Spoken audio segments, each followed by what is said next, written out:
Okay, this talk is about female attractiveness. What makes a woman attractive to a heterosexual man? And in general, it is the things about a woman that are different than a man. Okay, we like women because they're different from us, not because they're like us. And also things have changed in the mentality of men now versus when I was young. Back when I was young, okay, it was automatic. There was no discussion. There was never a second thought. I knew I was going to grow up and do just what my dad did. Marry a woman, buy her a house, and raise a family. That's what you do. That's the path to happiness and live happily ever after. There was never any other alternative than that in my brain, and I was quite happy to do it. I saw my father and mother had a wonderful life together. It was joyous. We had a big, happy family. Had a wonderful childhood. It was great. And some things about the difference between men and women. Well, first of all, we like women a lot more than women like us. I think in general, women kind of view men as a little bit disgusting. And they've had these like dating sites, and the men will think that most of the women are kind of attractive, where the women will think most of the men are unattractive. We love the sound of a female voice. It's just nice to us. And I think, we're kind of like almost feel programmed. They call it white knighting a woman. We're almost like programmed to try to be nice to women and be helpful and respectful to them. We can't even help it. It's just how we are. It gives women, in a sense, an unfair advantage on men, I think. Some of the things that are different about women, they have less facial hair unless they've got, polycystic ovary syndrome, and that's treatable. I have a previous lecture on that. Less hair on their bodies in general. Some women got hairy forearms. Some of those Italian girls and the hairy back even a little. Not so much hairy back, but in general, women got a lot less hair. That's why they can wear a dress with nothing on their back, because they don't have any hair back there. Guy has a whole bunch of hair back there. It's kind of disgusting, okay? A woman's cleavage, big boobs, sure, guys like it, but it's way overrated. Like a lot of women go get artificial boob job. I actually think that's big overrated. I never in my whole life did that make a difference for me, or I can think any of my friends. One of my friends it makes a big difference to, but that's uncommon. A woman's cleavage with her breasts pushed together, it looks like a butt on her chest, which gets a man's mind to wander. But in general, that's never been a game changer in my experience, other than one friend I have who's like that. It's actually my world champion wrestling coach, Mark Schultz. He wanted this one woman to get breast implants, or he wouldn't marry her. Anyways, that's a unique situation, though. That's not common. It's the only time I've ever heard that before. Women have small shoulders. Compared to men, men are strong in the shoulders. And I think the reason is, in the past, our ancestors, every day they worried about starvation. And there'd be no value to a woman having big muscular shoulders because then she'd have to eat more calories, which might not be available. She'd be more at risk to starve to death. And a woman having smaller shoulders, less upper body physical strength. I think basically a woman is strong enough to control her sons until they hit puberty, and then they go off with the men to hunt and do all the other things men do. And I can remember this story here, like when I was in 6th grade. I had just won the village wrestling championship. I was kind of cocky, and I was walking around my house. I don't remember the details of it, but I pissed off my mom. And my mother, when I was in 6th grade, she picked me up and she threw me down on the bed pretty forcefully. And I'm like, wow, my mom could kick my ass. And the relevance being, by the next year, I had gained like about 25 pounds. I was, in 7th grade, I was a pretty muscular guy. I was probably the strongest guy in the whole village for my age in 7th grade. So there was no way my mom could kick my ass at that point. All right. And I think for most mothers and sons, it's somewhere around that ballpark. So let's see. Also, we're not attracted to a woman that's all big and muscular. There's kind of this push in pop culture of all these women that are muscular, or women taking anabolic steroids. No, it's not attractive, okay? And it scares me almost. So it's almost like I'm thinking, is this like a praying mantis? You're fooling around with her and she turns around and bites your head off or something. It's like scary kind of. I don't know how to explain it, but I had to go to this one place for an oil change, and there was a lady there who was like a professional bodybuilder. It was so unattractive. I didn't even want to be around her. I just couldn't take it. It gave me the creeps. The physical strength of a boy, we talked about that.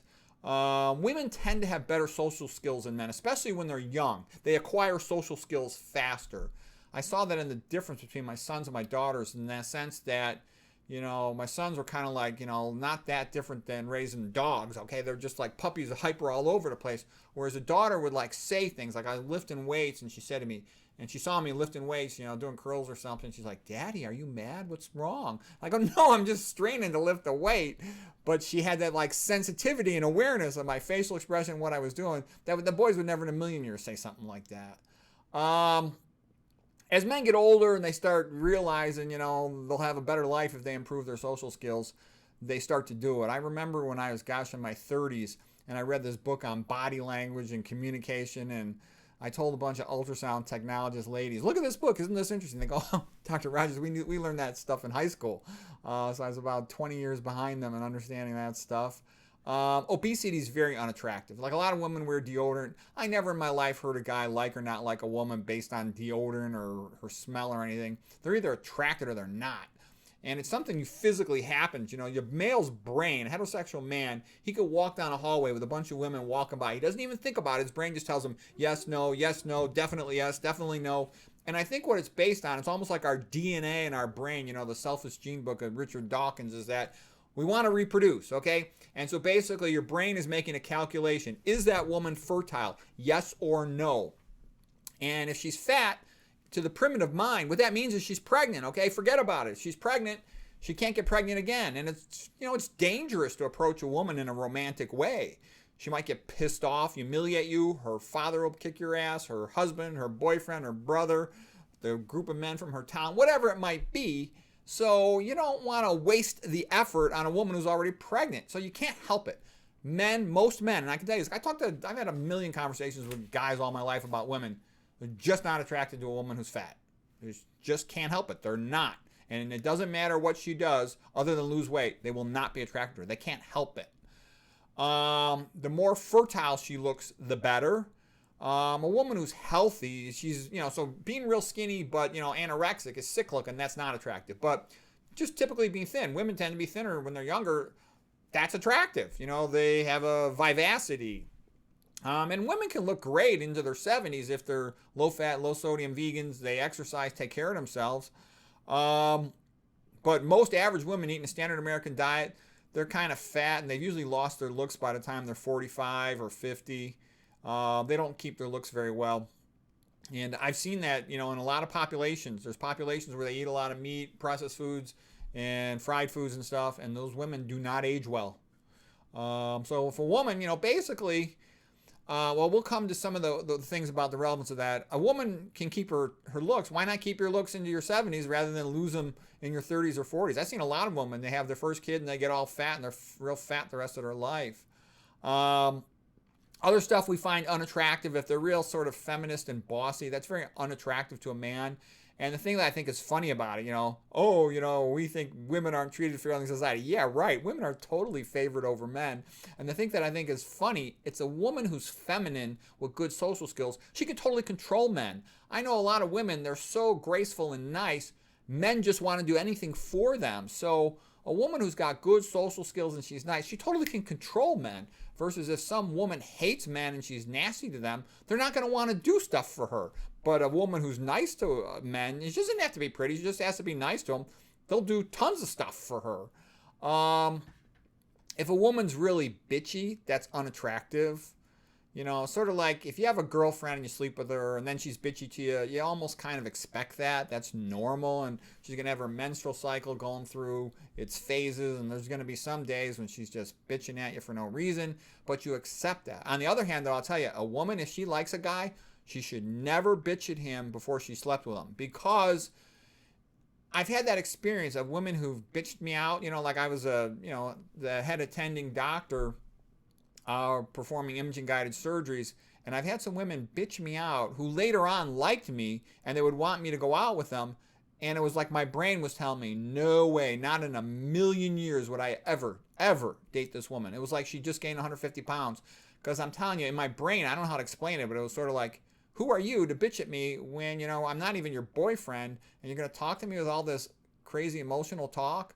We don't like it. We get bitched at a lot by our girlfriends and our wives. And so extra bitching for no reason, we don't like it because we get so much of it. It's not even funny. People don't even understand how much we get bitched at. Let's see, what else? Oh, there's a lot of people think, oh, women have it better nowadays. They're working more and more jobs, more college. You don't understand. It means you're poor, okay? Back in the 1970s, women did not need to work. My mom didn't have to work. My mom had the happiest life of any woman I've ever seen in my life. All the next generation of women in my entire extended family, their lives all kind of suck compared to my mother. My mother loved her life. She loved playing tennis. She loved being a minister of care. She loved being a tour guide for architecture and for the Art Institute, being on the board of directors of an orphanage. She was the happiest woman I've ever met in my entire life. And she was also the nicest. She's like a modern day saint. What I'm trying to say is she had a great life. She did whatever she wanted. The reason people have a job, now there's a few people who have an exciting career and do something that they really want, but most people go to a job because they need to make money. And most jobs actually are pretty boring and they stink, okay? The reason they pay you is because it's not fun. So what I'm trying to say, this idea that women are better off because more and more of them are working, I think that's absolutely backward. I don't want to work. I work because I have to. I have a kid in college still. I got to pay some bills, so I need to keep working. I would love to just do whatever I want, make all these videos, write my books, exercise more. That would be great. You know, lecture at a university or something as a hobby or a med school. That would be fun for me, okay? Now, don't get me wrong. I'm fortunate to have a job. I'm grateful for that. But what I'm trying to say is that's not as much fun as just doing whatever I want, okay? Rich person doesn't have to work. Rich person does what they want. And so that's a lot better. And what I noticed too, there's a couple things about that, was when I was young, you know, way back in the day, my friend, you know, who was kind of like a Slavic background, he told me all these beautiful women in Russia were prostitutes. And I'm like, holy crap. All the woman had to do in America in the 1970s was be average looking, and just sort of barely average looking. She's got a husband. She's got a nice house. She never has to work. She's got it made, okay? Nowadays, you know, like I said too, beautiful women were working as prostitutes in Russia. That's how crappy life was over there. That's bad, all right? It sucks. Okay, other things men like in a woman. If she's trustworthy. If a woman's known as being a liar, that's a big red flag. You don't want nothing to do with her. You know, a lot of times a woman's going to lie or BS you for social reasons. And a little bit here and there, you kind of expect it. But if she's a clear-cut liar, then it's sort of like, why even deal with her? That would be completely unacceptable in a man. Once a man lies, other men lose respect for him. Amongst men, you got to be honest and reliable. Otherwise, it's like, get the hell out of here. Why should we waste our time with you? If she dresses like a sleaze, that is bad. Because the male's brain is thinking, okay, if she's sleazy and dresses sleazy, looks sleazy, that means she's going to cheat on me. And basically, when a man commits to a woman and he wants to be with her and be together with her and be a couple and get married and all that, he is obligated to her. You know, in a man's mind, okay, I have to provide for her. I have to physically protect her. I have to do whatever I can to make her life better. And then we'll have kids. And then I got to support her and the kid. I mean, it's just programmed into us. And so what a man wants, like women think men are overprotective or jealous. Well, there's a reason for that. The guy's attitude is, okay, I'm willing to be your servant in a sense. I'll give you a house. I'll give you a car. I'll give you everything you could want in terms of financial things and help you with the kid and the house. But I just expect you to be faithful to me. And if she doesn't want to be faithful to him, then why should he have anything to do with her? You know, so he cares about that because he doesn't want to make all that effort and be cuckolded, okay? So that's why men are the way they are, you know, and even men who pretend to not be that way, they are that way, or if they're honest, if they're normal. Okay, intelligence in a woman is attractive, and it's not just IQ. Lots of women have high IQs, but it's a lot of times, in order for a person to be what I would say sort of interesting, they need to read or watch educational videos, do something to develop their mind or have something interesting coming into their thought process. Otherwise, you know, a lot of my male friends, my male doctor friends, they say they think their wives are stupid and they can't have a real conversation with them outside of talking about something like the kids in the house or something. So if a woman wants to stay intellectually interesting to a man, she's got to keep educating herself about something, whatever it is that's relevant to her or to him or whatever. That's their own personal relationship. But some women don't have much intellectual curiosity and their husbands intellectually become bored with them.